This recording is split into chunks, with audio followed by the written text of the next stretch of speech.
Buen día a todos. Eh, Jueves 23 de noviembre, 10:03 AM.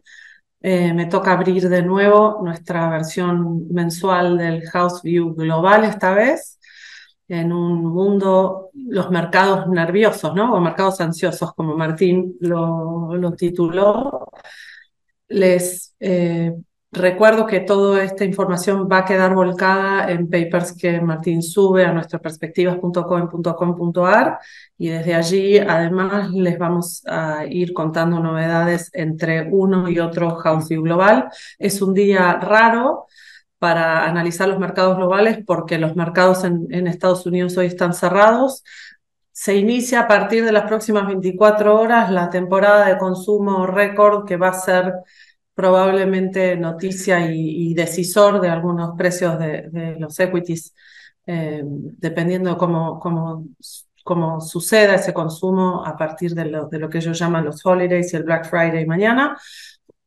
Situación de pausa relativa en la suba de tasas, un mundo en el que se van normalizando dos focos bélicos fuertes y el pendiente del tercero, y además desde lo local, la realidad es que la coyuntura nos tiene totalmente tomados. De hecho, yo estaba revisando esta mañana los titulares de economía del Wall Street Journal y la primera nota de economía del Wall Street Journal habla de la Argentina. Así que incluso ellos en un feriado dedican un tiempo para hacer un análisis puntual.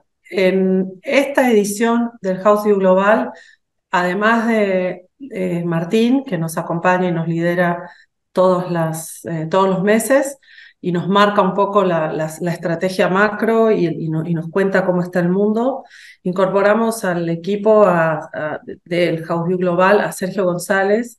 Sergio González es el Head de Asset Management en Cohen y es un especialista en portfolio management para compañías e individuos, es miembro del board del CFA Society Argentina, así que bienvenidos a los dos. Me encanta verlos en tándem. Martín, arrancás dando las urras y después seguramente Sergio nos cuente cuáles son las sugerencias puntuales más tácticas. ¿Les Bueno, parece? ¿Arrancamos? perfecto. Muchas gracias, Ana. Buenos días a todos. Buenos días, Sergio. Bienvenido.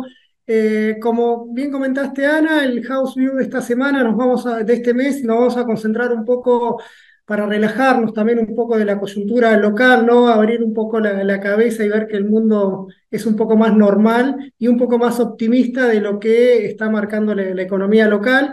El título es un poco provocativo de mercados ansiosos porque notamos en el último mes fue una fuerte recuperación de todos los activos financieros. Parecería ser que todos los riesgos que vinimos alertando a lo largo del año un poco quedaron disipados.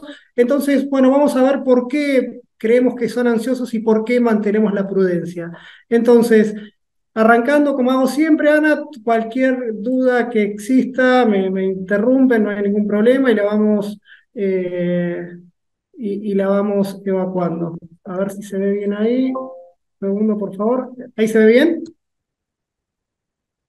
Bueno, perfecto. Bueno, entonces, arrancando de por qué mercados ansiosos, uno se pregunta cómo puede ser que nosotros estemos prudentes teniendo estos últimos datos macroeconómicos en los cuales en Estados Unidos notamos esa buena noticia que recibe la Fed. Por un lado, tenemos que aumentó la tasa de desocupación al 3,9, habíamos tocado un piso de 3,4 y los últimos datos de inflación de octubre marcaron prácticamente 0, y algo y monedas y eso dio que esa batalla contra la inflación la sigue en marcha, digamos, la inflación en términos interanuales sigue cayendo en un contexto en el cual algunos indicadores de actividad empiezan a mostrar cierta fragilidad. Esto el mercado lo escuchó como música para sus oídos. Básicamente lo que quiere ver el mercado es que se pueda dar este ciclo de bajar la inflación sin que eso sea necesario una recesión o un hard landing, algo que el mercado venía, sobre todo en el primer trimestre de este año, venía anticipando. Esto, como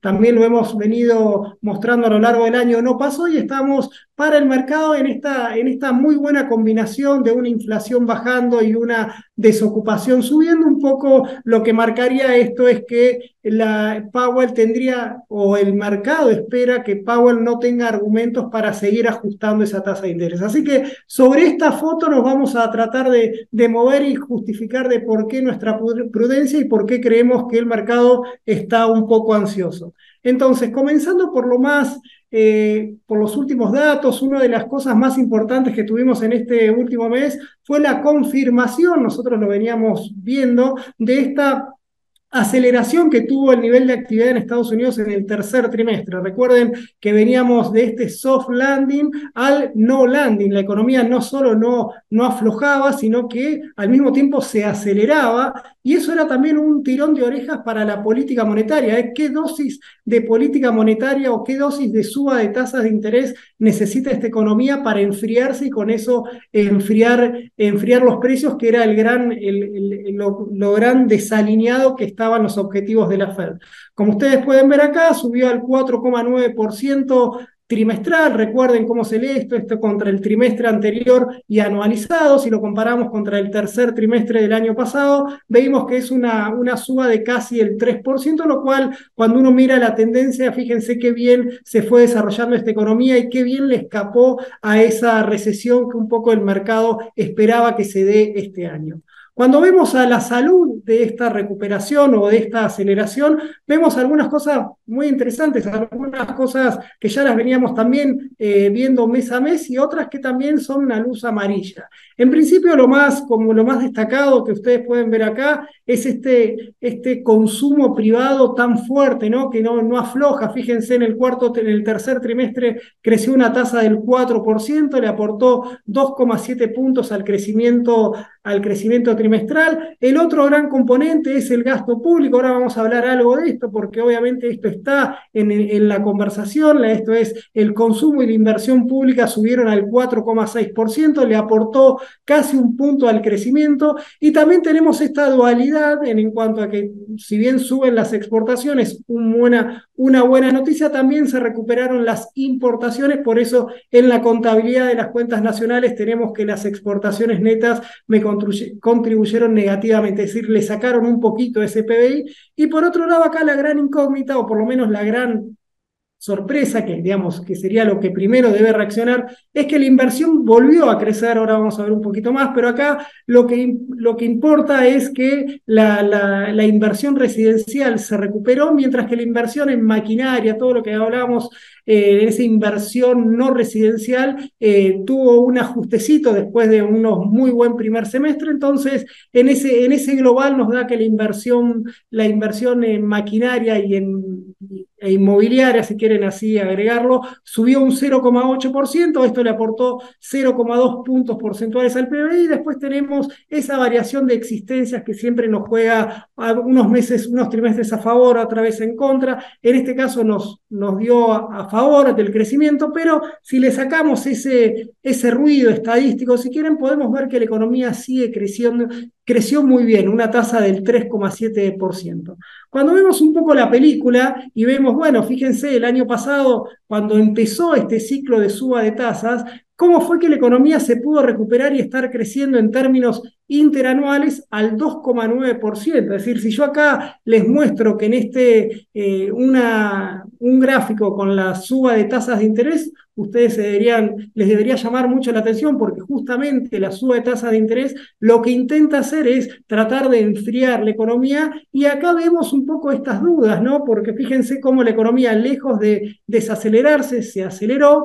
Fíjense lo que es el consumo. Acá le puse gobierno para simplificar, pero es consumo e inversión pública. Fíjense, de estar cayendo al 2,3%, creció al 4,5%. Es el componente de la actividad americana que más crece. También el consumo, fíjense cómo se la bancó el consumo a lo largo de este último año, año y medio casi, de suba de tasas, en tanto que la inversión, digamos, hasta el primer trimestre de este año veníamos cómodos. Es decir, la teoría económica se iba imponiendo a la suba de tasas, es decir, evidentemente la inversión tenía que reaccionar negativamente a la suba de tasas, y fíjense cómo en los últimos 2 trimestres esto revirtió y la inversión volvió a ser positiva, volvió a ser un motor del crecimiento. Cuando lo vemos un poquito más en perspectiva y vemos cómo abrimos la inversión entre lo que dije hoy, maquinaria e inversión residencial, fíjense cómo se van componiendo y cómo los ciclos van cambiando, ¿no? Porque el ciclo de suba de tasas a la que más golpeó, obviamente, es la inversión residencial. Fíjense que había crecido después de la pandemia casi un 15% y desde entonces ajustó casi, ¿y cuánto me da eso? Más o menos un 20%, y en los últimos trimestres está estable. Esta recuperación es lo que le mostré recién que le jugó a favor en el tercer trimestre, mientras que cuando vemos toda la inversión en maquinaria, estructuras y demás, acá es como que estamos viendo cierta señal de estancamiento, va recién un mes, pero la tendencia sigue siendo que post pandemia acá le hizo el oso a la suba de tasas de interés, al menos por el momento. Les comenté que uno de los grandes componentes de esta suba, de este buen crecimiento que está teniendo la economía americana, tiene algo a favor y otras cosas en contra. Después el mercado se va asustando cuando corre la espuma del crecimiento y va a cuánto costó. Y claramente detrás de eso está el deterioro de las cuentas públicas que tiene Estados Unidos. ¿Y por qué lo digo esto? Porque sigue siendo algo que al mercado le sigue incomodando, es una piedra en el zapato, porque recuerden que cuando aumenta el déficit, aumenta la deuda, y cuando aumenta la deuda hay que salir a financiarla, y para pedir ese financiamiento lo tiene que aprobar el Congreso. Entonces, en un contexto político americano tan dividido, tuvimos estos antecedentes de cierre de gobierno, todo el mercado se asusta y demás. Entonces, lo que hay que ver ahora, por suerte, hicieron una tregua. Había vencido una tregua el 17 de noviembre, ahora les tiraron para mediados de febrero, con algunos gastos ahí que están en veremos, pero lo cierto es como que hubo fumata blanca en el Congreso y por un mes más pueden tirar. ¿Qué está pasando con las cuentas públicas? Como les comenté, tenemos dos malos componentes. En primer lugar, que los ingresos no aumentan poquito, no tienen una tasa de crecimiento muy alta a pesar del crecimiento económico. Esto está medido en términos de PBI. Fíjense, los ingresos respecto al 2019, previo a la pandemia, apenas subieron medio punto del PBI, mientras que el gasto total subió 2 puntos del producto, lo cual acá marca un poco esta mala disciplina del gobierno de Biden a la hora de gastar. Fíjense cómo también no es que subió el gasto total, subió también porque subió el gasto primario. Acá tenemos el de la pandemia, como obviamente tuvimos ahí, salieron a compensar el derrumbe del nivel de actividad, pero bueno, pasados 2 años hubo poca corrección del gasto, y al mismo tiempo con la suba de tasas tenemos que la carga de intereses es cada vez mayor. Y fíjense, si no es mayor, le subió 1 punto del PBI, y por eso estamos con un resultado fiscal que en los últimos 12 meses ya llegó al 6,2% del PBI, lo cual es una señal de incomodidad para el mercado, porque la sostenibilidad de la deuda es un tema que, en un contexto de que tasas prometen estar altas por más tiempo, esta línea que ustedes ven de intereses, bueno, va a ser cada vez más incómoda para las cuentas públicas, salvo que este gasto primario lo empiecen a ajustar un poquito más. Nada que ver, digamos, todo el mundo, fíjense cómo de a poco la parte fiscal en todo el mundo es un problema, y todos los gobiernos tienen ese sesgo a gastar, y sobre todo en contextos políticos adversos, o por lo menos adverso en el sentido de que hacer política contracíclica es políticamente incorrecto, ¿no? Entonces, este es el desafío que se le va a plantear a Biden. Va a ser un desafío porque va a tener que corregir las cuentas públicas con aceptar menor tasa de crecimiento. Fíjense que esta línea le va a empezar a jugar un poquito para abajo, y vamos a ver ahí cómo el nivel de actividad se va adaptando o no a ese motor que se va apagando en cuanto al crecimiento. Por otro lado, algo que hemos discutido a lo largo de todo este año, Ana, es, bueno, esta fortaleza que tiene el consumo privado en Estados Unidos, en los cuales tiene varios componentes. Está este componente, si quieren, estructural que tuvimos post pandemia, toda esta política expansiva que le hizo el gobierno de Estados Unidos al consumidor, que esto es... El plan platita COVID, ¿no? Que arrancó El con plan, Trump y... sí, súper platita fue, digamos, Mm. somos, ahí la verdad que fue tremendo y fue en dos etapas, y en un contexto le dio mucho colchón al consumo, las familias americanas ahorraron mucho, todavía tienen, como que tienen muchos canutos, si quieren, guardados, y eso es un poco lo que le permite seguir financiando este consumo tan fuerte que viene teniendo todos los meses. E incluso fíjense, también tenemos que la tasa de ahorro, es decir, lo que les ingresa respecto a lo que gastan, la proporción es cada vez mayor al gasto, es decir, cada vez ahorran menos las familias americanas y eso le da un soporte. Acá tenemos algunos analistas que marcan como que esto se va a ir terminando, es decir, las familias ya van a tener que empezar a ahorrar. Fíjate, Ana, que la tasa de ahorro está muy por debajo del promedio histórico, entonces se supone que las familias deberían empezar a ser un poquito más cautas y bajar. Esa es un poco la hipótesis del soft landing, o algunos incluso se animan al hard landing, como las familias en algún momento se van a asustar, van a dejar de consumir y eso les va a bajar el nivel de actividad. Pero de todas maneras, acá hay otro componente para nosotros, el más importante en cuanto al ciclo económico, que es esta fortaleza del mercado laboral en un contexto en el cual tenemos recuperación de los salarios, eso que llamamos la masa salarial. Sube el empleo, el salario real se recupera y por lo tanto esa masa salarial en términos reales sigue creciendo y es un buen colchón para el consumo. Entonces, mientras no haya derrape del mercado laboral, cosa que vamos a ver ahora en unos minutos, esto le sigue dando el soporte para que el consumo siga creciendo, más allá de que hay, por esto le digo, la ansiedad del mercado, porque cada vez que sale algún dato medio flojón del consumo, enseguida vienen a la carga con todas estas debilidades estructurales en cuanto al ahorro, es decir, toda la parte si quieren, más transitoria de este gráfico, es como que salen a la luz y es como que el mercado dice, bueno, el consumidor se empieza a asustar, no va a consumir, la economía va a derrapar y eso va a disciplinar a Powell para que baje las tasas de interés, algo que están deseando. Ese es el concepto de ansiedad que queríamos marcar con el título.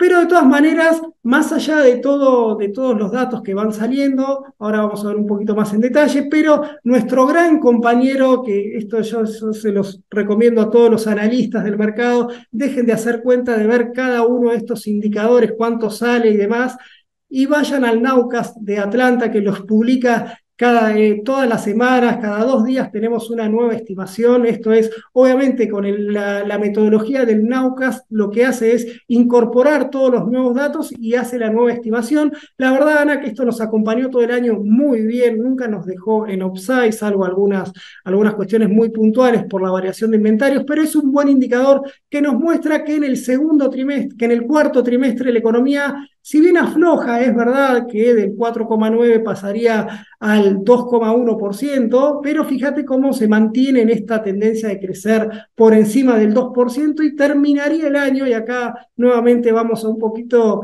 tediosos en las definiciones. Fíjense, Ana, que el 2,1% es lo que ve el mercado, que es, como siempre decimos, trimestre contra trimestre anualizado. Después tenemos la dinámica de cómo queda ese trimestre contra el cuarto trimestre del año pasado, lo cual eso daría un 2,8%. Pero cuando después vamos a cuánto creció la economía en todo 2023 o cuánto crecerá la economía en todo 2023, nos marcaría un 2,5%. Si ustedes recuerdan lo que veníamos marcando, cómo era la expectativa del año, incluso de la Fed, esperaban que este año el crecimiento sea de apenas el 2,5%. O sea, fíjense la sorpresa positiva que tuvo esta economía americana tan dinámica, en el contexto de que la suba de tasas continuó y para nada hubo bajas, incluso subieron los rendimientos de los bonos del tesoro, algo que vamos a ver también a continuación. O sea, el costo del dinero se encareció, aumentó y sin embargo la economía se aceleró. ¿Esto es una anomalía estadística? ¿Es un cambio de ciclo? ¿Es algo? No lo sabemos. Acá lo que sí vemos es que los motores de la economía, algunos podríamos esperar que empujen un poquito menos, como el caso del gasto público, quizás el consumo empiece a moderar un poquito, pero todo esto da la sensación de que el escenario de soft landing está más vivo que nunca, es decir, salvo que venga una sorpresa de golpe y nos dé un shock negativo sobre el nivel de actividad, por ahora en los escenarios de recesión que tantos preocupaban el año que viene están un poco exagerados, o por lo menos quedaron un poquito en desuso. Vamos a ver cómo el mercado se readapta a la medida que van saliendo nuevos datos. Tenemos una semana, como vos bien dijiste, Ana, tranquila, porque hoy es feriado en Estados Unidos, mañana actúa mediodía, no hay muchos datos para conocer, como que todo lo que el dato de octubre, bueno, vamos a tener los PMI, pero tampoco se hagan los rulos con los últimos indicadores. Acá lo que queremos mostrar es la tendencia que está teniendo una economía americana tan fuerte. Entonces, vamos un poquito más fino a la parte de inflación, y acá me pongo un poquito más escéptico, por lo menos un poquito más contraria al mercado, por lo menos menos eufórico, en cuanto a los datos de inflación. Digamos, el dato de inflación de octubre, es cierto, marcó un cero, prácticamente no se movió respecto a septiembre. Cuando vemos la interanual, que es la que le gusta ver a los analistas de Wall Street hoy, es al 3,7%. Fíjense cómo que el mercado festeja esta dinámica del 9 al 3,7%. Cuando lo ponemos esto en la mirada de mediano plazo, ver cómo viene la película, bueno, los precios en Estados Unidos, la inflación general viene creciendo al 4,4%, es decir, siempre no nos casemos siempre con el último dato, hagamos el promedio de los últimos 3 meses, anualicémoslo, y eso es lo que nos va a dar un mejor termómetro de cómo viene la tendencia de los precios. Fíjense también, la inflación core está subiendo al 3,4%, es decir, todos están muy lejos de ese objetivo de la Fed del 2%, es decir, todavía tienen camino por recorrer. Es cierto, no estamos acá en el 9%, acá podemos festejar, acá sí hubo un ajuste, acá sí nos permitió la suba de tasas de interés, y además el recorte de balance que hizo la Fed poder bajar esta dinámica de precios, pero la batalla está lejos, o por lo menos todavía le falta camino por recorrer para llegar a ese 2%, y por eso Powell a veces siempre se pone un poquito bastante estricto, de que todavía falta bastante, ¿no? Cuando nos vemos una mirada más amplia, no nos quiero aburrir con tantos datos, pero cualquier indicador de precios que tomemos, la mediana, la core, si sacamos la cuota superior y la inferior, todos están muy por encima de ese 2%, y todavía tienen mucho recorrido para bajar. Y cuando lo vemos un poquito más en grandes rubros, si quieren, o grandes capítulos, acá lo que marcamos es la resistencia de los servicios. Dentro de los servicios, obviamente, ahí tenemos vivienda, algo que el mercado se olvidó, ya no dice más que vivienda tiene que bajar porque sigue subiendo, ahí no hubo afloje de la inflación por la vivienda, pero vienen creciendo al 5,1%, mientras que los bienes crecen al 0%. Entonces, es probable que, como son estas películas, ¿no? Es probable que los servicios empiecen a bajar, continúen moderando su tasa, pero atención acá, que cuidado, que la base de comparación de los bienes era muy favorable, y es probable que esto lo empecemos a ver que suba un poquito. En el balance, con esto lo que les quiero decir es que todavía Powell no tiene tantos argumentos como para decir, bueno, ya está, esta batalla ya la gané, empiezo con el ciclo, empiezo a bajar las tasas de interés. Incluso, Ana, fíjate que si mantenemos esta tendencia de precios de los últimos 3 meses, recién va a estar al 2% anual la inflación, recién a fines del año que viene. O sea, fíjate cuánto le va a costar a la Fed mostrar que la inflación, al menos como viene la mano, decir, animarse a bajar las tasas de interés. Por eso ahí la ansiedad. El otro componente que quiero destacar también es que es cierto que la tasa de desocupación subió casi medio punto del PBI, pero lo hace en un contexto en el cual el mercado laboral aflojó. Es verdad, no lo vamos a negar, es cierto, en octubre se crearon 150.000 puestos de trabajo, veníamos con un promedio de casi 230, más o menos. Hay un afloje en el empleo natural, por cierto, pero tampoco es que está habiendo un hard landing del empleo, y esta tasa de desocupación, como siempre decimos, fíjense que esto poco lo explicó el empleo no agrícola. Esta tasa de desocupación subió porque se me hizo percha el empleo agrícola, algo que es muy volátil. Fíjense, se destruyeron casi 1 millón de puestos de trabajo entre octubre y abril. y esto fue lo que... Perdón, y es también entrando al otoño en Estados Unidos, ¿no? O sea, no es casual, Claro, el debe empleo tener algún grado de agrícola estacionalidad. si bien es el 5% del empleo total, es muy volátil, pero a la hora Mm, de medir el empleo y contarle las costillas, como lo estamos haciendo, te marca un poco que, bueno, tuvimos aumento de la población económicamente activa y al mismo tiempo tuvimos destrucción de empleo agrícola. Fíjate que habría que crear 2 millones de puestos de trabajo para que esta tasa de desocupación no se mueva. Bueno, el ujú. sector privado me creó 1.200.000, no está mal. Por lo tanto, todos los desocupados, si me permitís la exageración, fue gente del sector agrícola que no encontró trabajo, si querés. ¿Qué quiero decir con esto? Cuidado cuando esto se dé vuelta el ciclo, esto es muy probable que baje, salvo que el empleo agrícola sí se me derrumbe. ¿Se entiende? Es decir, una Correcto. vez que esto se corrija, la tasa de desocupación podría volver al 3,5% Se y ahí va a estabiliza en tres y volver medio, claro.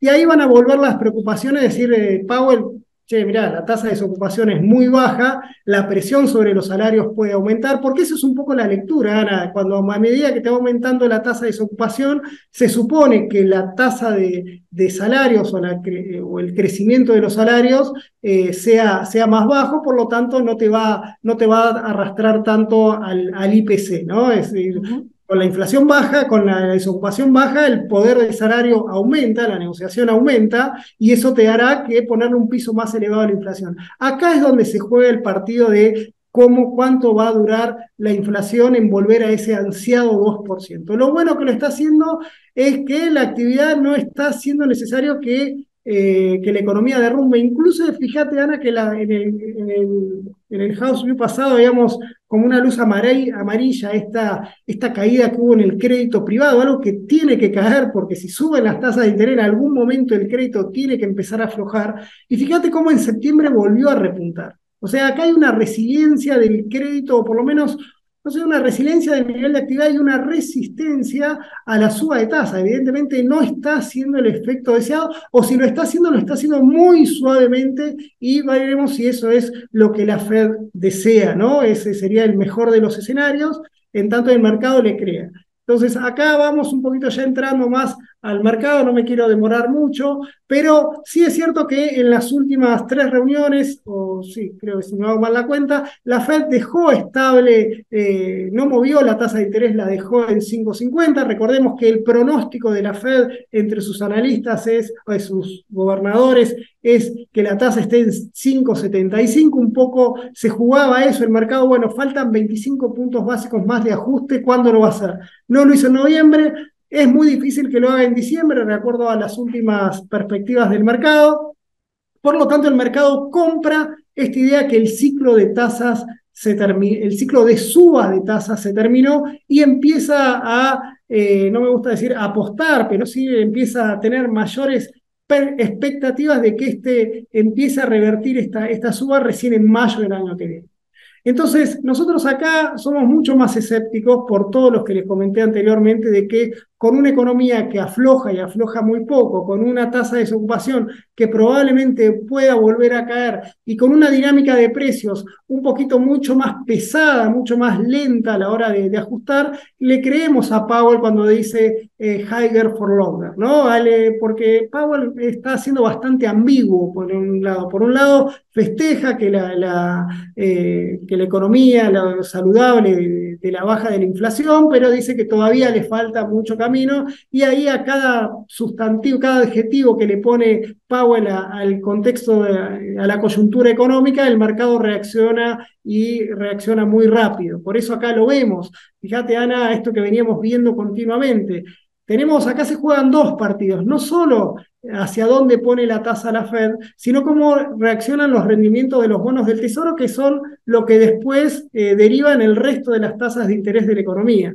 Entonces, acá lo que tuvimos con estos últimos datos es una descompresión de las tasas de interés sobre los rendimientos de los bonos del Tesoro, sobre todo los largos, algo que el mercado le tiene mucha ansiedad con eso, porque fíjate el camino, el recorrido que se hicieron este año hasta mediados de octubre las tasas largas fueron las que más subieron. Obviamente toda la parte de renta fija con duration más larga fue la más castigada y es un poco lo que los analistas están deseando de que esto termine de manera que los índices de bonos más largos empiecen a repuntar. Que algo de eso está pasando, pero bueno, fíjate acá lo que les quería mostrar, las tasas se dieron, la tasa de 10 años se alejó de ese 5% que había alcanzado allá hace un mes atrás, pero lo empiezan a hacer con una mucha más reacción de las tasas largas a las cortas, y acá volvemos a la otra anomalía. Bueno, la curva continúa invertida, ¿no? Y eso es otra luz amarilla, es decir, es algo que no puede durar mucho tiempo. Viene durando mucho tiempo, pero en algún momento se tiene que normalizar. Nosotros venimos con la hipótesis de que esto se va a normalizar, pero con la tasa de 10 años mucho más alta de lo que está ahora, cosa que, bueno, estamos siendo contrarios al mercado porque el mercado cree que la que tiene que bajar si la inflación se derrumba y la actividad entra en un estancamiento o cuasi recesión, serían las tasas cortas los que tienen que bajar. Entonces acá se juega un poco el partido en cómo nos posicionamos en renta fija, seguramente después Sergio les hará un comentario de eso en cómo invertirnos, pero acá nosotros por ahora nos parece todavía muy apresurado pensar que las tasas cortas van a ser las que vayan a buscar, las que reviertan este ciclo, considerando que Powell no se va a mover de acá. ¿Se entiende? Entonces, ese es un poco el view estructural de la coyuntura macro, y esto tuvo impacto, y vaya si lo tuvo, en los mercados, en los activos financieros que tuvieron un noviembre, Ana, de fiesta, subió todo, digamos, y recuperó todo. Fíjate cómo en el último House View estábamos acá, el S&P había escupido gran parte de todo lo que había ganado hasta julio, se pegó un viajecito, perdió un viaje del 11%. Casi el 11%, y desde entonces se volvió a recuperar. Fíjate, si lo cruzamos con esto, se da al mismo tiempo, bajan las tasas, suben los mercados, y ya está recuperando, veremos si hoy, pero prácticamente está en el máximo del año, casi un 20% es lo que gana el S&P para un año en el cual se esperaba. Muchos analistas, la verdad, ahí se perdieron un montón de inversiones, digamos, el mercado esperaba que este año continúe con el ajuste del año pasado, la verdad que está recuperando mucho, ahora vamos a ver un poquito más en detalle, pero también se recuperó la renta fija, obviamente mucho más pesada, la corre mucho más atrás, y también tenemos que se debilitó el dólar, lo cual es una buena noticia, no solo para el S&P, sino también para el resto de los mercados globales, que también tuvieron un buen noviembre. Acá quiero ir un poquito más rápido, simplemente para mostrar que esta recuperación que tuvimos en el último mes fue generalizada, todos los índices, es decir, no podemos circunscribirlo a a un sector en particular. Todo subió y subió mucho,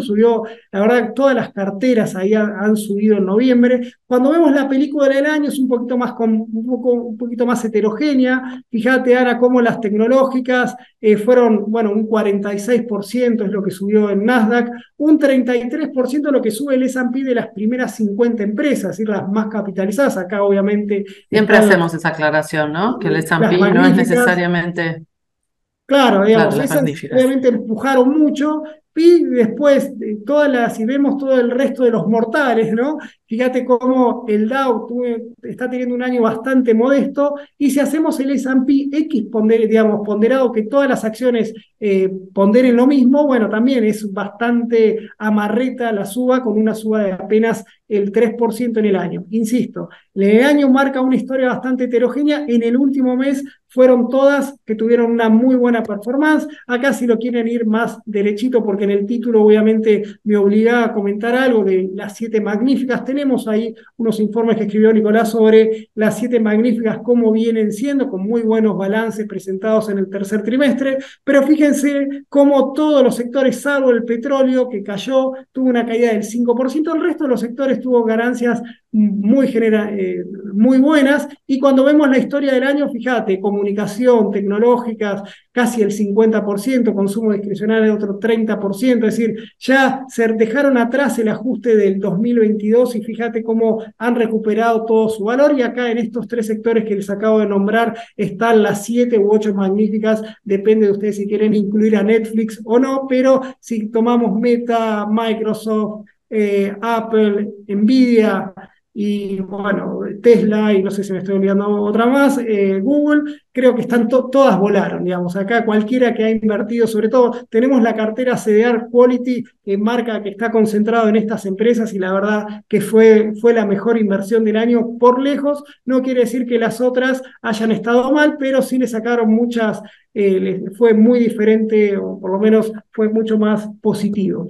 Como le comenté, Ana, también tenemos acá la gran ansiedad del mercado. Es momento de entrarle a los bonos. Y bueno, sí, en el último mes, en esto que las tasas hayan empezado a descomprimir, fue una buena noticia para todos los bonos, todos los índices de renta fija.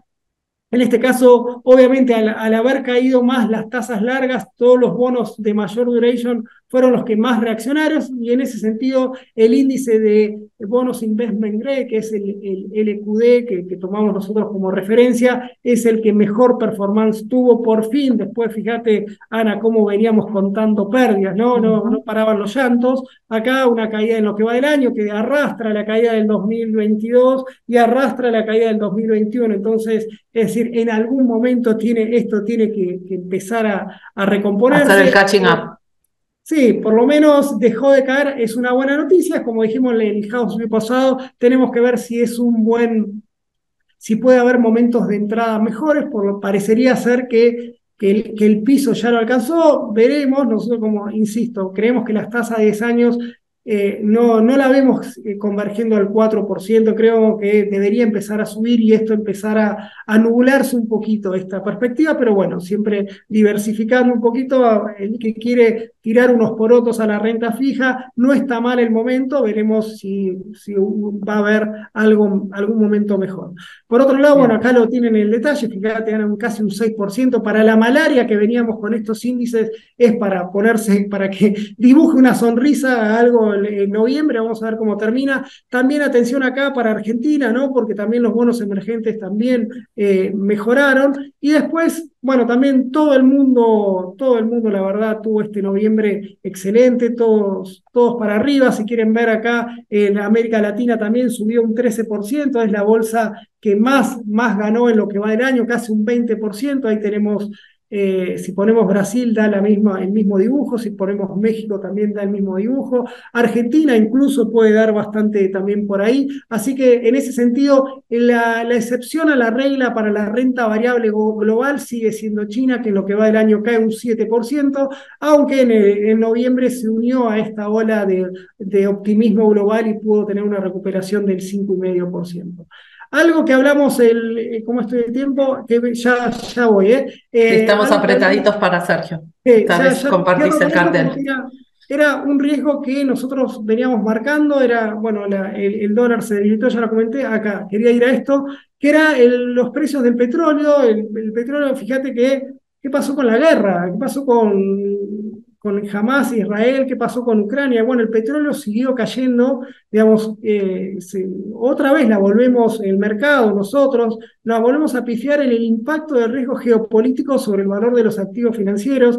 El petróleo está en una situación volátil, pero lejos está de volver a los 100, $120 que a veces esperamos. Recordad también que la suba del precio del petróleo era una luz amarilla para estos procesos de desinflación global, porque uno esperaba que la inflación un poco empuje los precios para arriba. Pero bueno, la buena noticia para el mundo, en términos financieros obviamente, es que el petróleo cedió. El resto de los commodities más o menos acompañó. Si queremos ver por el ciclo, el cobre es el único que se favoreció de esa debilidad del dólar. Recuerden siempre que cada vez que se debilita el dólar, los commodities suben. Acá en el caso del petróleo, la buena performance que está teniendo la producción americana, está volviendo a acumular inventarios, le está permitiendo recuperar, digamos, ese balance entre oferta y demanda está mucho más parejo, y el mercado lo leyó mucho más optimista. Con esto cierro, antes de darle el paso a Sergio. Nuestras carteras, tenemos 3 carteras, una moderada, agresiva, y otra más conservadora. Acá lo muestro como, simplemente acá lo que quiero marcar es que lo bueno de mostrar un cuadro que esté verde, ¿no? Después de haberlo visto tan rojo en un noviembre con una suba de casi el 5%, muy alineado a nuestro benchmark, que son el S&P y el Aggregate. Y cuando lo queremos ver en términos más generales, las tres, cómo va en el mes, fíjense que en el año, más allá de todo lo que pasó con la renta fija, nos tuvimos un año que todas nuestras carteras están muy cerca del benchmark, estamos con la más agresiva está ganando un 7% y la más conservadora un 5%. Obviamente lo que nos tira para abajo en este sentido es la renta fija, que digamos está teniendo un año que con suba de tasas es lo que nos tira para abajo, y ahí un poco la diferencia la está marcando la renta variable en lugar de a qué sectores le vamos poniendo cada vez más énfasis. Entonces, eso es un poco, Ana, Sergio, el panorama macro que vemos, una economía que sigue resistente, que no viene esa recesión deseada y que nosotros creemos que las tasas de interés todavía tienen recorrido alcista. Lamentablemente me gustaría terminar el año con ese optimismo, pero dadas las condiciones no parecería ser que o no nos la jugamos por ese view por ahora. Y venimos pegándole, así que gracias por eso, Martín. Sergio, ¿querés arrancar vos? Bienvenido a esta discusión. Muchas gracias, Ana, gracias, Martín. Para los que están del otro lado, me presento, mi nombre, me sumo a lo que había comentado Ana, mi nombre es Sergio González, y mi función acá es todo lo que nos va comentando Martín, cómo lo vamos volcando a un portfolio de acuerdo a nuestras necesidades puntuales como inversores, y también teniendo en cuenta qué desvíos podemos ir teniendo en consideración para maximizar el retorno de nuestros portfolios. A partir de acá me voy a apoyar en una diapositiva para mostrarles estas ideas, y Ana, te voy a pedir si me decís si se está compartiendo bien. A ver, perfecto. Bien, voy a ser breve, conciso. Quiero dejar un espacio para las consultas que Para puedan preguntas. surgir de la audiencia. Ahí antes de que avances, les recuerdo que está en el icono de Q&A o de chat, pueden volcar ahí, yo veo y voy moderando las preguntas para ir haciéndoselas a Martín y a Sergio. Muy bien. Bien, entonces la primera, a ver, disculpen, ya tenía función. A ver, me parece que no se comparte bien. Ahora sí. No la estamos viendo, ¿no? No, ahora sí. Perfecto. Bueno, lo primero que les quería traer es bajar una parte educativa, que en todas mis intervenciones quiero traerles estas ideas para ir ordenando siempre las charlas con los profesores y maximizar el tiempo en el que se dedica a ellos en trabajar el contexto macroeconómico, trabajar el portfolio, trabajar las necesidades puntuales de cada inversor, y como corolario de esa reunión llegar a una reunión. Entonces, los motores de retorno de un portfolio básicamente son tres. La primera es la elección estratégica de la clase de los activos, asset allocation. Probablemente del otro lado de la audiencia me estén diciendo esto, ya lo sé, pero quiero arrancar por la parte básica para llegar a lo que es las recomendaciones y de qué se va a tratar mis intervenciones en los house view internacionales, siempre trabajando en una de estas tres aristas. La siguiente es la selección de los productos que van incorporándose al portfolio, que puede ser desde bonos o acciones individuales, ETF, fondos, puede ser hasta incluso algo de real estate o private equity. En definitiva, qué productos van incorporándose a los portfolios es otro de los motores que aportan retorno. El último son las selecciones tácticas de las clases de activo y de los retornos. Puntualmente, a modo de ejemplo, vimos que en el último mes, producto de este ratio de inflación muy sorpresivo del 0% que nos comentaba Martín, empezaron a bajar las tasas de interés. Entonces eso marcó una oportunidad para alargar duration, es decir, de tener en cartera bonos de más larga duración, que fueron los que más subieron, en detrimento de los que tienen de corta duración. No obstante, como les comentaba también Martín, nuestra visión de largo plazo y estructural es que las tasas están en un sendero alcista, y puntualmente las que más van a sufrir esta dinámica son las de largo plazo. Entonces, la idea táctica en ese momento era a pasarse a la parte larga. Ya creo que estamos alcanzando un piso, no lo vemos como un momento de entrada de la parte más larga de la curva, sino que sería un momento de acortar duración. Entonces, en base a mi experiencia, estos dos puntos últimos, es decir, en qué invierto, me parece que este está barato, me parece que este está caro, ocupa el 90% del tiempo invertido en las reuniones con los inversores. Es decir, acá, si vamos a dedicarle una hora trimestral, mensual o bimestral al portfolio, el 90% del tiempo noto que se dedica a estas dos actividades, a estos dos motores de retorno. No obstante, el 90% del retorno de un portfolio se justifica a raíz de la elección estratégica de la clase de activos. Y ahora lo voy a repasar un poco más. Esto es un estudio que se llama Determinants of Portfolio Performance, que lo hizo Gary Brinson y Rodolph Hood y Gilbert B. Bower en 1986, que lo publicaron en el Financial Analyst Journal, y después más adelante vinieron muchos estudios que aportaron mucho más datos, mucha más tecnología, pero en definitiva esta piedra basal de la industria de asset management sigue estando vigente, y es uno de los lugares donde quiero dedicarle más tiempo de esta presentación. Entonces, tenemos, como le mencionó Martín, hay unas carteras, las de Martín son más testigos, no tienen ninguna restricción ni de monto, digamos, ningún tipo de restricción. Los que les voy a plantear ahora tienen más un objetivo de carteras digamos, en términos de asset under management, en términos de activo bajo manejo, algo más con ciertas restricciones, que esas restricciones los invito puntualmente a comunicarse con sus asesores de Cohen, aliados financieros, para ir trabajando sobre las restricciones puntuales de cada uno de los inversores, es decir, con cuánta plata empieza a trabajar, cuáles son sus objetivos de retorno, cuáles son sus límites temporales de la inversión, ir manteniendo estas reuniones para ver si en el perfil de riesgo algo va cambiando. Entonces, en el primer paso es elegir qué benchmark quiero trabajar, es decir, qué asset allocation es el que más o menos quiero seguir, y esto depende mucho del perfil de riesgo que quiero trabajar, si es conservador, moderado, agresivo, o agresivo, digamos, con más ganas, con más énfasis. Puntualmente, mientras más conservador, mayor la ponderación de renta fija, y viceversa con lo que es renta variable y el nivel de agresividad.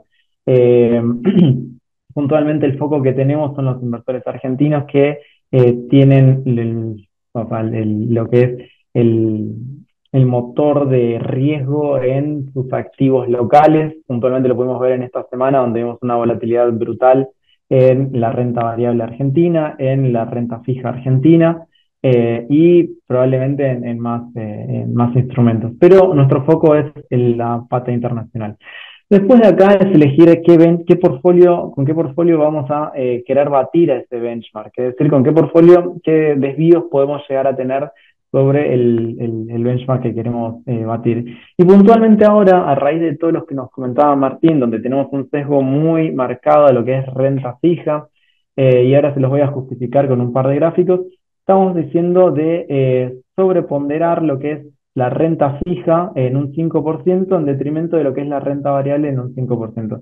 Puede haber activos alternativos, pero quiero detenerme puntualmente en los conceptos más amplios para pasar a lo que son las justificaciones. Entonces, los desvíos activos que estamos teniendo con los benchmarks a raíz de nuestra visión de las tasas de largo plazo subiendo, un mercado que está muy entusiasta y asignándole muy baja probabilidad a que Powell haga una suba de tasa más, y a que las acciones vayan a sufrir. Nosotros estamos mucho más cautelosos y estamos sobreponderando lo que es la renta fija. Estos son los portfolios que están asignados a un monto más, digamos, de menos, una plata más realista de lo que tienen los asesores o de los clientes que vamos asesorando o pidiendo, van pidiendo consejos. Entonces, los portfolios conservadores estamos viendo que tienen un rendimiento de 4,82%, es decir, la mayoría está batiendo su benchmark, salvo los más agresivos, y esto depende no solo de la visión de largo plazo, sino también de la selección de los productos que vamos haciendo, pero ese no es un punto que hoy vayamos a Claro, cubrir. ahí Esto tenés el diferencial de retorno por haber elegido uno u otro activo, pero el asset allocation general en los otros escenarios te ganó el benchmark solamente por el asset allocation. correcto. Bien. Puntualmente, de vuelta, los invito a charlar con sus asesores de Cohen para saber cuáles son los productos que hay dentro de cada uno de los portfolios. Y después justificarles por qué renta variable no en este momento y por qué renta fija sí. Voy a utilizar 3 gráficos para sintetizar las ideas. Este es el de por qué renta variable decimos estar subponderado con respecto al benchmark que deseamos batir. Y es que vemos este indicador, es el premio por estar invertidos en acciones, en renta variable, y lo vemos muy comprimido. Esto es lo que se llama Equity Risk Premium, y básicamente se calcula como la tasa de ganancias de las acciones menos lo que es la tasa libre de riesgo de crédito. ¿Está bien? Lo que académicamente se entiende como la risk-free rate.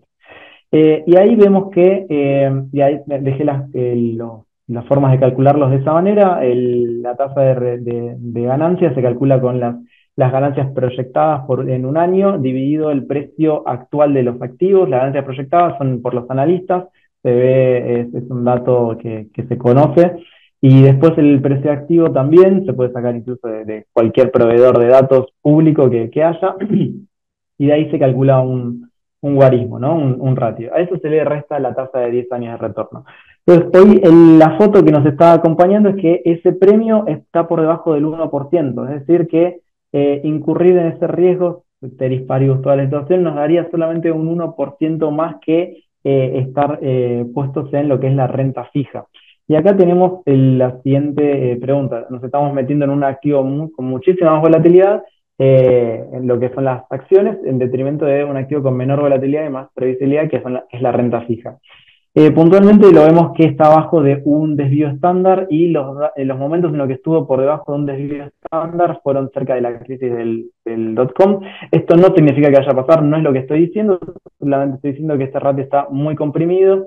Incluso en los periodos que suele estar por debajo de la media también suelen ser, prevén momentos álgidos para la renta variable, pero de vuelta, tiene muchas formas de corregirse este retorno. El lado bueno puede ser, los dos lados buenos pueden ser que las ganancias empiecen a subir mucho o que la tasa libre de riesgo empiece a bajar mucho. Por lo pronto no es nuestro escenario base en ninguna de esas dos razones, por las cuales la corrección podría venir por otro lado.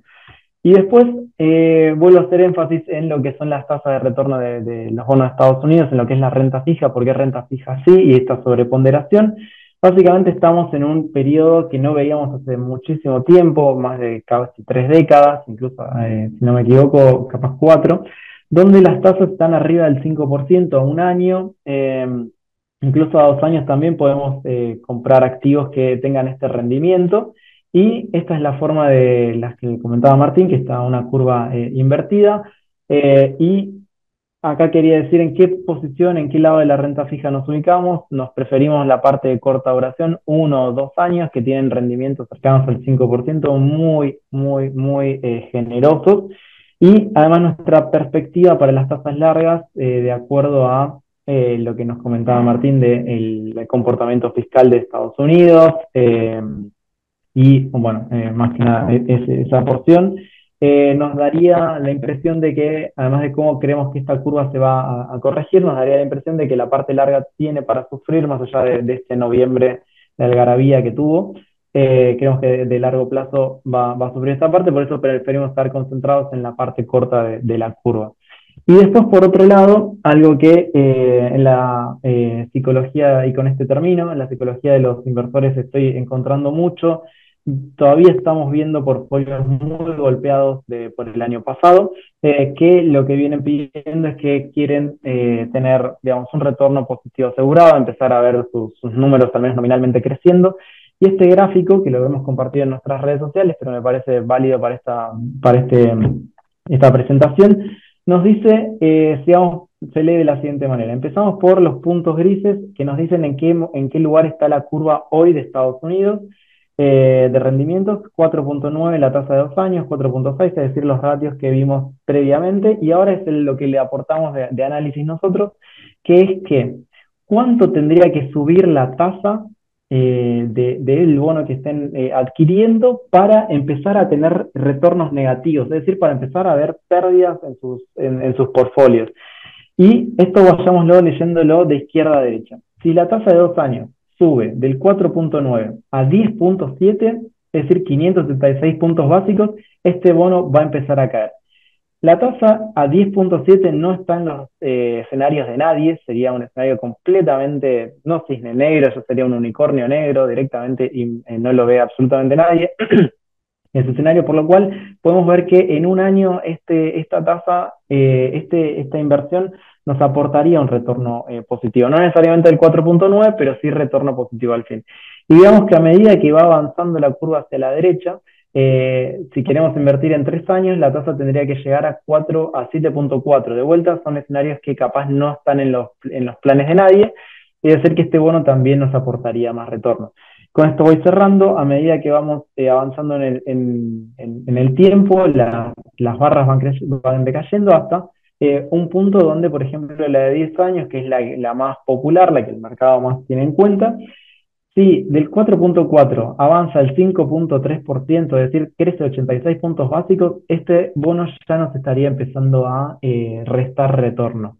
Y acá es donde decimos la parte corta de la curva. No solo nos está aportando retornos positivos, sino que nos está aportando un escudo, una defensa muy fuerte a los portfolios. Por eso preferimos estar metidos más en lo que es renta fija de corto plazo y no tanto en renta, y para justificar la subponderación en renta variable. Ana, con eso termino. Estoy abierto a consultas tuyas, de la audiencia, Gracias. y voy a cerrar esto. Esta vez se extendió un poquito más de una hora. Tenemos algunas preguntas. Hay algunas sobre la situación local que voy a obviar porque el miércoles que viene tenemos el House View local y además está todo volcado en perspectivas. Le pido a la gente de comunicación de Coin que anoten para poder contestarlo. Es una pregunta anónima, con lo cual no sabemos a quién se lo vamos a responder, pero queda pendiente para eso. Lo descarto en ese sentido. Me preguntan sectores, chicos, me preguntan, ¿nos bajamos de energía, subimos a los financials, por ejemplo? Yo sé, Sergio, que vos acabas de dar una clase magistral de asset allocation, pero bueno, parte de eso también tiene que ver con las preguntas de los clientes y me dicen, vamos a la selección de activos puntuales. ¿Cambiamos un XLE por un XLF o todavía no? Perdón, no, Dale. por ahora no, porque el petróleo nosotros, más allá de que yo les comenté dónde está la guerra, dónde están todos esos riesgos geopolíticos, el balance de energético global sigue siendo pro para que suban los precios un poquito más. En particular la debilidad relativa del dólar, ¿no? También. Claro, salvo que venga una recesión muy fuerte a nivel global, cosa que traté de justificar de que por ahora no lo veíamos. Y encima, y si diría la alternativa es el sistema financiero, menos aún, porque creo con la suba de tasas y por lo menos el ajuste del crédito que va a empezar a aflojar en este soft landing, yo no me movería de eso, digamos. Asumiría esta pérdida y tendría paciencia. Es decir, por eso no seamos ansiosos. Depende muchísimo cuánto hayamos comprado. Sí, quiero agregar un punto más, que lo voy a ir mostrando en siguientes entregas. Pero hay valor en la selección individual de los productos ahora, me refiero a los XLE, los XLF, lo que tienen adentro son empresas. Y las empresas todas sufrieron de manera dispar lo que es la corrección de precios. Y ahí de vuelta los invito hago mucho énfasis en el asesoramiento porque básicamente cuidar el patrimonio es fundamental, es como básicamente ir al médico, uno tiene que cuidar su salud. los invito a contactar a los asesores de Cohen y repasar qué acciones están en más o menos castigadas o qué punto de entrada tienen cada uno. Pero la visión macro es la que aportó Martín y los fundamentos también. Bueno, respecto de sectores, entonces, no necesariamente estamos cediendo energía por financials, pero cherry picking ahí porque puede haber algunas que mejoren. XLC, me preguntan, comunicaciones, básicamente. Performance espectacular para atrás, para adelante, Y lo que big pasa es question que mark. al XLC, bueno, ahí Sergio lo comentó en el sentido también, Sí. dentro del XLC ahí tenés Meta que te voló, entonces está, y también tenés que otro, Google, digamos, que las dos volaron y como que ya está, digamos, si bien no es Claro. para vender, es para estar bien posicionado, no. Me parece que es un buen activo para mantener y seguir aprovechando de todas las esquirlas que vayan quedando todavía de la inteligencia artificial y todo este nuevo mundo que nos viene sorprendiendo desde ya hace un año, ¿no? Con toda esta disparada que tuvieron, esta rápida recuperación post 2022, si quieres. Ujú. Bueno, entonces, antes de hacerle caso a Sergio y subponderar equities y hablar de, por ejemplo, que me pregunten, y esta es una pregunta mixta, me preguntan si hay un CDR de ETFs de Treasuries y me preguntan, todavía no, me parece que no, me da la No, sensación de ETF que solamente No, para renta variable, equities. por ahora. básicamente, a modo de color, dato de color, he hablado con la gente de Bima y la realidad es que empezaron por la parte de equity, porque ofrecer un activo en pesos que te dé la tranquilidad o la certeza de la renta fija de afuera hubiera empezado a generar mucho ruido por los pesos que hubiera absorbido eso en detrimento El de contexto. otra renta fija que se quería privilegiar un poco más, pero todavía no hay, veremos para adelante. Bien. De todas maneras, perdona, dejar de pasar el chivo de esto, que tenemos un montón de carteras CDRs, cada una puede tener ese riesgo, tenemos carteras que siguen lo que dicen los principales analistas de Bloomberg, otras de carteras de media tendencia, así que no es ideal, no es lo de renta fija, pero hay otras carteras mucho menos volátiles, carteras de CDRs que pagan dividendos, o sea, uno puede acotar el riesgo del equity con una cartera más diversificada en CDRs. Y acá, más allá del chivo, hoy se mencionó en el Morning Call interno de Cohen antes del House View que, por ejemplo, hay un CDR espectacular de Berkshire Hathaway que Sí, puede mitigar un eso poco la volatilidad intrínseca, sí, se va a publicar ahora, es una nota que en escribe nuestro perspectiva. estratega Nicolás Roset, que simplemente es el que quiere jugar a ser Warren Buffett, lo puede hacer a través de una cartera de CDRs. Nos convertimos en co-investors con CDRs de Warren Buffett. Y acá entonces, última pregunta de equity y después cerramos con los fondos de bonos. Equities emergentes, ¿cómo la ven? No aumentaría posición, no aumentaría posición. El dólar se pegó un viajecito, se apreció se depreció bastante y como decimos, bajo nuestra mirada de que todavía las tasas y con esta economía americana tan fuerte que las tasas pueden repuntar, creemos que el dólar se puede seguir fortaleciendo considerando que la historia de los demás mercados no es tan linda para contar. Europa sigue sin gustarnos.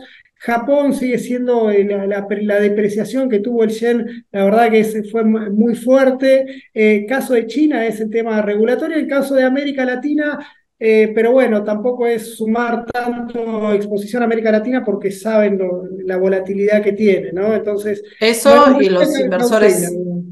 inversores, los inversores argentinos además ya estamos expuestos a riesgo argentino todos los días, con lo cual en una cartera realmente global deberíamos subponderar Latinoamérica en general, ¿no? Salvo puntualmente por ahí algún nearshoring opportunity qué sé yo, en Brasil o en México. Me da la Bueno, sensación, como México estoy en pensando ese. como wealth manager ahí. Sí, México sigue siendo una buena historia, digamos, la inversión directa en México, los indicadores macro de México, la verdad, han sorprendido, están siendo muy buenos, pero bueno, también ahí están los riesgos de regulaciones, de Riesgos acuerdo políticos. a los gobiernos que tienen ahí, pero América Latina siempre es una historia de mediano plazo, hay que estar expuesto a la volatilidad que puede tener, pero la verdad se comportó mucho mejor en el último año que el resto de los emergentes asiáticos, Ujú. ¿no? Bien. Es Ahí, momento. Sí, dale, Sí, perdón. un dato más. El Equity Risk Premium que le mostré el gráfico ese, si algo sucede con el S&P, es una caja de resonancia o sea, impacta en todo el resto de está muy correlacionado a lo que es las acciones con ese índice. Entonces, ahí, digo, se amplifica. Si sube en general, el emergente sube más, si cae, el emergente también cae más. Ese es un poco también el justificativo. Bien. Buen punto. Entonces, despacito vamos entrando en renta fija, viendo el timing y la curva. Me preguntan acá, ¿creen conveniente mantener un fondo de bonos americanos que cayó mucho en el último tiempo? ¿Cuánto tiempo más habría que esperar? Me parece que es dispar la respuesta, básicamente, escuchando a Martín con la macro, imagino que vamos a tener que ir mirándolo de a poquito, pero armando Sí, posición gradualmente, tal vez sea el momento. sí, quizás un fondo, si el fondo está diversificado entre parte corta y parte larga, digamos, es un buen momento, digamos, acá el punto es los investment Ujú. grade, que era el punto que nosotros teníamos más ponderado en la cartera, son más de duration de 7 a 10 años, todavía creemos que puede haber momentos de entradas un poquito mejor, pero bueno, tampoco es malo, no es que no vemos un derrumbe de los bonos, No. simplemente estamos buscando el Y la timing realidad de la de... situación, Ahí, perdón, sí, la realidad de la situación es que de largo plazo debería importarte poco cuando entras o no debería haber movimientos significativos si no optimizas el precio de entrada y lo pensás de largo plazo con estas tasas, ¿no? ahí, Ana, para aportarte, esa es una pregunta muy puntual que te recomiendo que la hagas al asesor financiero, porque también hay que Bien. analizar cuál es el fondo, si hay mejores alternativas, si hay alguna que creemos que puede llegar a responder más rápido. Como les dije, el 90% de las preguntas, y me parece que no me equivoqué, siempre se concentra en la selección de los productos y las Siempre. opciones tácticas, pero de vuelta hay que concentrarse en la que es el asset allocation. Al que hizo la pregunta, lógicamente lo invitamos a contactarse con los asesores bueno, y repasar más en detalle ese fondo y ver si hay mejores alternativas. Es que lo divertido es elegir y ser el mejor de la cuadra, como siempre. Entonces, es más difícil vencerle a esas ganas de ganarle al mercado todo Sí, el sí. tiempo. Eh, Ahí lo habría único que que te digo aprender es un que el poco más tiempo dale. bueno, el tiempo pasa para todos y, digamos, no, o sea, en 5 años lo más divertido va a ser que va a haber visto crecer el portfolio sistemáticamente. eh, Exacto. pero bueno, entiendo que en el día a día no, esas charlas como que pasan a un Lo decimoquinto dijiste plano. mucho más lo dijiste mucho más elegantemente que yo, Sergio. Si no, corto acá, la gente de comunicación de COE me va a matar. Nos pasamos como unos 10 15 minutos. Agradezco la atención indivisa de toda la gente que se quedó a escucharnos. Agradezco a Martín, como siempre, la mirada estratégica. Gracias, Sergio, por incorporarte al equipo de trabajo del HowView Global y quedamos a disposición para todo, para todas las consultas adicionales. Recuerden que en perspectivas.coen.com.ar quedamos emitiendo este tipo de reportes en el interín entre HouseView y HouseView. La semana que viene tenemos HouseView local, como les decía el miércoles, liderado también por Martín. Así que muchas gracias a Y todos perdón, y Ana, bueno, hasta el y mes que este viene. sería el último del año, porque ya después se nos Sí, corrió la agenda, así que si no nos vemos, que arranquen bien el 2024. felices fiestas para los que solo escuchan el HouseView Global entonces. Gracias. Muchas gracias, hasta luego. Hasta luego.